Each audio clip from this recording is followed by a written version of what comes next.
ذرا ٹھہرو، یہ video scroll مت کرنا، کیونکہ قرآن میں ایک ایسی آیت ہے جو صرف ایک گھر کے لیے نازل ہوئی، ایک ایسا گھر جس کی پاکیزگی کی گواہی اللہ نے خود دی۔ یہ تصویر کوئی عام تصویر نہیں، یہ تاریخ کا وہ لمحہ ہے جب زمین پر نور اترا اور آسمان نے فخر کے ساتھ گواہی دی۔ یہ ہیں پنجتن پاک، حضرت محمد صلی اللہ علیہ وسلم، حضرت علی علیہ، حضرت فاطمہ علیہ، حضرت حسن علیہ اور حضرت حسین علیہ، وہ پاک ہستیاں جن کے بغیر حق مکمل نہیں ہوتا اور جن کی محبت کے بغیر ایمان ادھورا رہتا ہے۔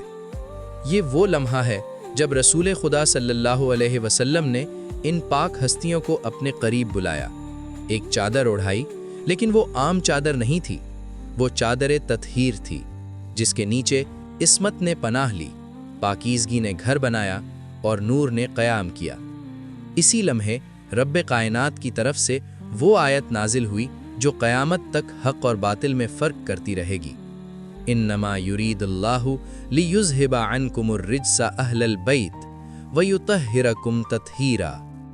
یہ صرف الفاظ نہیں تھے، یہ اعلان تھا کہ یہ گھر پاک ہے، یہ نسل پاک ہے، یہ راستہ پاک ہے۔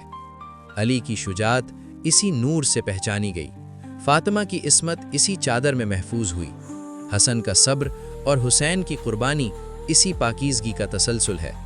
یہ چادر ہمیں سکھاتی ہے کہ حق کا معیار اکثریت نہیں بلکہ اہل بیت کی پیروی ہے۔ جو اس چادر سے جڑ گیا وہ کبھی گمراہ نہیں ہوا، اور جو اس نور سے دور ہوا وہ خود کو کھو بیٹھا۔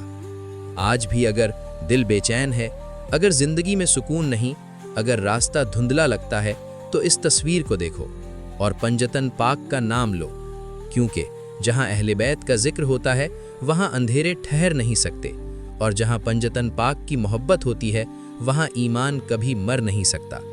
یہ تصویر خاموش ہے، مگر اس کی خاموشی میں قرآن بولتا ہے، ایمان سانس لیتا ہے اور دل خود بخود سجدے میں چلا جاتا ہے۔